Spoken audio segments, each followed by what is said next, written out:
আমরা আসলে একটা প্রোগ্রামে যাচ্ছিলাম, তো শুনলাম যে হসপিটালে, পরে বললো যে বাসায় না, যেটা করছেন তো খুবই দুঃখজনক। সকালে হচ্ছে প্রধান করে আমরা হচ্ছে ডাক্তারের কাছে গেছিলাম হাসপাতালে,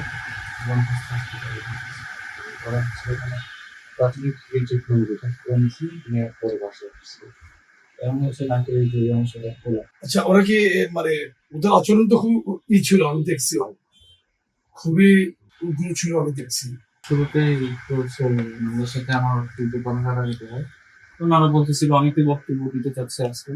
তো আমি যারা টেলিভিশনের ব্রডকাস্টে যারা বড় হয়েছে তারা তাদের বক্তব্য ছিল এরকম যে আপনারা আজকে যেহেতু প্রোগ্রাম করতেছেন, একজন বক্তব্য দিতে পারেন, একজন বক্তব্য দেন, যে বক্তব্য দিন সেই বক্তব্য দিন, একজন গুরুত্বপূর্ণ সে বক্তব্য দিন। তো এইটা হচ্ছে তখন হচ্ছে একজন বক্তব্য দিচ্ছে, তো পরে হচ্ছে তাদের সাথে কথা কাটাকাটি করতে হবে। প্রথম হচ্ছে আমার হাত থেকে আমার আইডি কার্ড ছিনিয়ে নেয়, আইডি কার্ড ছিনিয়ে নেওয়ার পরে হচ্ছে আমাকে প্রথম হচ্ছে আমার এই টি-শার্ট, দুই টি-শার্ট আমি পড়াছিলাম, দুই টি-শার্টে হচ্ছে পড়া, আমি দেখছি বিষয়টা। এরপরে কলারটা ছিঁড়ে দিল, এরপরে হচ্ছে আমাকে টেলিভিশন আরো ভাড়া দিতে। তো পরে হচ্ছে আমি ওখান থেকে সরে এসে আবার হচ্ছে সামনে আমার সাথে কি যেটা ঘটছে আমি সেটা বলছি। তো ওইটা চলা অবস্থায় আবার হচ্ছে ওরা আবার বেশ কয়েকজন এসে আমাকে এখান থেকে সরে নিয়ে যায়, আমাকে ফেসিস্টেট বসেও রাখতে দিয়ে মারতে দিয়ে, এটা খুবই যেটা খুবই দুঃখজনক। আমি দেখছি অনেক সময় অনেক বড় মিটিংয়ে কোনো একটা ঘটনা ঘটলে কিন্তু আমরা সাথে যে সরি বলি কিংবা এগুলো ম্যানেজ করি, টুকটাক কোনো ঝগড়া, কিন্তু এখানে একদম সবাই ওরা খুবই মানে খুবই ক্রেজি ছিল। যারা মাস্টারদের পক্ষ হয়ে কেউ সরি বলে না।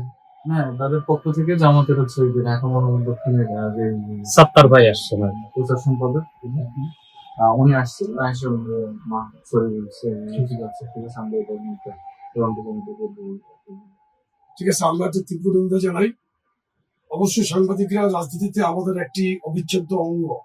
আমরা মনে করি আমরা সাংবাদিকরা ফ্যাসিস্ট হাসিনা বিরোধী আন্দোলনে আমাদেরকে অনেক সহযোগিতা করেছিল। আমরা সাংবাদিকদের প্রতি সবসময় ধন্যবাদ, এবং সাংবাদিকদের সবসময় আমরা ধন্যবাদ জানাই। আর আজকের এটা আমি তো আবার সোশ্যাল মিডিয়াতে খুব সকাল থেকে খুবই তৎপর ছিলাম, কারণ আমাদের আজকে সাংবাদিক সপ্তাহ প্রথম দিন সারা বাংলাদেশে জেলা উপজেলায় কর্মসূচি চলছে, তো সেগুলো আমি পর্যবেক্ষণ করছিলাম। এর মধ্যে এটা পরপরই আমি আমার নিজস্ব আইডি থেকে তীব্র নিন্দা প্রতিবাদ আমি জানাইছি।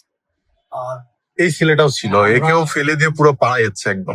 অনেকেই ছিলাম উনি আসলে আমার অবস্থা আরো মারাত্মক হতো। এই ভাই ছিল, এই ভাইয়ের সাথে আরো আমরা 4-5 জন ছিলাম, মানে ওনারা যখন ধাক্কা দিচ্ছে আমরা নিচে পড়ে গেছি, আমাদের মধ্যে পাড়ায়া তারপরে আর কি বলবো, আর কি ওদের সাংবাদিকরা যথেষ্ট চেষ্টা করছে কিন্তু কিছু তো করার নাই।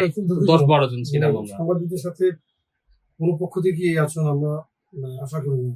ঠিক আছে, আমাদের সংগঠনও যেটা বলছে প্রেসিডেন্ট, যে কখনো যদি কোনো প্রবলেম হয় অবশ্যই ভুল বুঝাবুঝি হয়ে যায়, কিন্তু আমরা সাথে সাথে কিন্তু মানে মিটিগেট করি।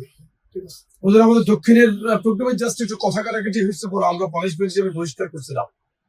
এই ধরনের ঘটনা তো অপ্রস্তুত এসে আমাদের সামনে এত সিরিয়াস পর্যায়ে যাওয়া। যাই হোক, আমরা যুবদলের পক্ষ থেকে সভাপতি এবং সদস্য দুজন এখানে উপস্থিত আছি। আমাদের যুবদল পক্ষ থেকে আমরা আপনার প্রতি আন্তরিক সহমর্মিতা জানানোর জন্য এসেছি। আর কিছু এখানে আমরা কোনো রাজনীতি করতে চাচ্ছি, দুইজন